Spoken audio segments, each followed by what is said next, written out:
Is God willing to prevent evil, but not able? Then he is not omnipotent. Is he able, but not willing? Then he is malevolent. Is he both able and willing? Then whence cometh evil? Is he neither able nor willing? Then why call him God?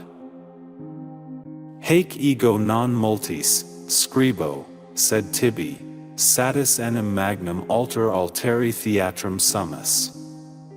I am writing this not to many, but to you. Certainly we are a great enough audience for each other. Accustom yourself to the belief that death is of no concern to us, since all good and evil lie in sensation and sensation ends with death. Therefore the true belief that death is nothing to us makes a mortal life happy, not by adding to it an infinite time, but by taking away the desire for immortality. For there is no reason why the man who is thoroughly assured that there is nothing to fear in death should find anything to fear in life.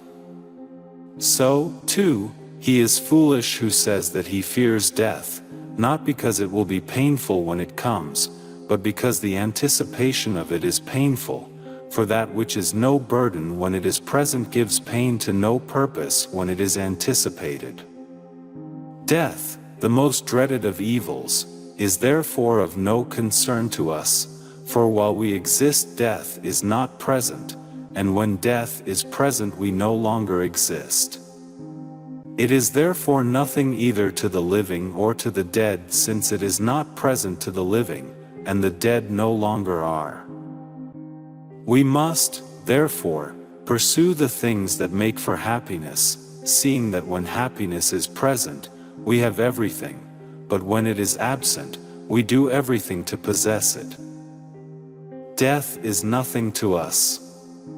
When we exist, death is not, and when death exists, we are not. All sensation and consciousness ends with death, and therefore in death there is neither pleasure nor pain. The fear of death arises from the belief that in death, there is awareness. He who says either that the time for philosophy has not yet come or that it has passed is like someone who says that the time for happiness has not yet come or that it has passed.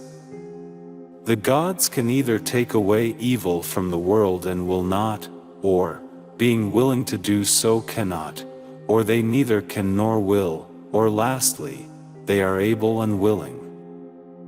If they have the will to remove evil and cannot, then they are not omnipotent. If they can but will not, then they are not benevolent. If they are neither able nor willing, they are neither omnipotent nor benevolent. Lastly, if they are both able and willing to annihilate evil, why does it exist? The purpose of all knowledge, metaphysical as well as scientific, is to achieve what Epicurus called ataraxia, freedom from irrational fears and anxieties of all sorts, in brief, peace of mind. When, therefore, we maintain that pleasure is the end, we do not mean the pleasures of profligates and those that consist in sensuality, as is supposed by some who are either ignorant or disagree with us or do not understand, but freedom from pain in the body and from trouble in the mind.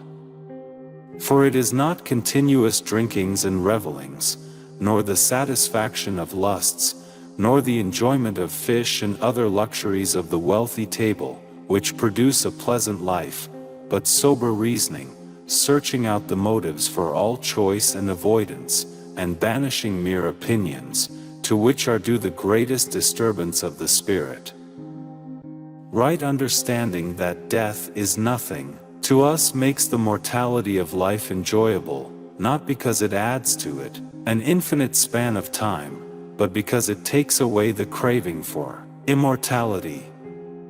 For there is nothing terrible in life for the man who has truly comprehended that there is nothing terrible in not living.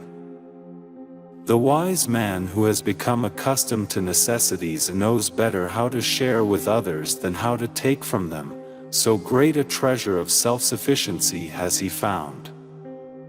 So death, the most terrifying of ills, is nothing to us, since so long as we exist, death is not with us, but when death comes, then we do not exist. It does not then concern either the living or the dead, since for the former it is not, and the latter are no more. Fools are tormented by the memory of former evils. Wise men have the delight of renewing in grateful remembrance the blessings of the past. We have the power both to obliterate our misfortunes in an almost perpetual forgetfulness and to summon up pleasant and agreeable memories of our successes. But when we fix our mental vision closely on the events of the past, then sorrow or gladness ensues according as these were evil or good. What was most important in Epicurus' philosophy of nature was the overall conviction that our life on this earth comes with no strings attached, that there is no maker whose puppets we are, that there is no script for us to follow and be constrained by, that it is up to us to discover the real constraints which our own nature imposes on us. The conquest of fear, especially fear of unaccountable divine beings who meddle in nature at will, means a reduction in the sum total of human pain and suffering and opens the door to the calm acceptance of a new picture of the world, a world in which nature is autonomous and where there are ideal beings who never meddle. It is not possible for a man to banish all fear of the essential questions of life unless he understands the nature of the universe and unless he banishes all consideration that the fables told about the universe could be true. Therefore a man cannot enjoy full happiness, untroubled by turmoil, unless he acts to gain knowledge of the nature of things. The risings and settings of the sun, the moon, and the other heavenly bodies may come about from the lighting up and quenching of their fires, for nothing in our sensory experience runs counter to this hypothesis. Or the said effects may be caused by the emergence of these bodies from a point above the earth and again by the earth's position in front of them, for nothing in our sensory experience is against this point. 45 Here, two alternative explanations of risings and settings are offered. Both are of equal value and equally true, since neither is contradicted by anything in our experience. On the contrary, we have all seen fires die down from lack of fuel, and lights obscured or blacked out by objects coming in front of them. Meditate then on all these things, and on those things which are related to them, both day and night, and both alone and with like-minded companions.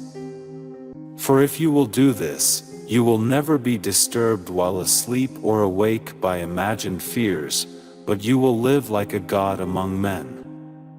For a man who lives among immortal blessings is in no respect like a mortal being. Is God willing to prevent evil, but not able? Then he is not omnipotent. Is he able, but not willing? Then he is malevolent. Is he both able and willing? Then whence cometh evil? Is he neither able nor willing? Then why call him God? If a person fights the clear evidence of his senses, he will never be able to share in genuine tranquility. 41 In other words, a person who doubts his senses will either lose contact with the reality of the surrounding world, like the skeptics, and become psychologically isolated and insecure, or he will fall prey, as do the religionists, to theological explanations which do not allay anxiety but foment it. Two of Epicurus's early influences, Democritus and Pyrrho, had actually journeyed all the way to what is now India, where they had encountered Buddhism in the schools of the Gymnosophists. The man who says that all events are necessitated has no ground for criticizing the man who says that not all events are necessitated. For according to him this is itself a necessitated event.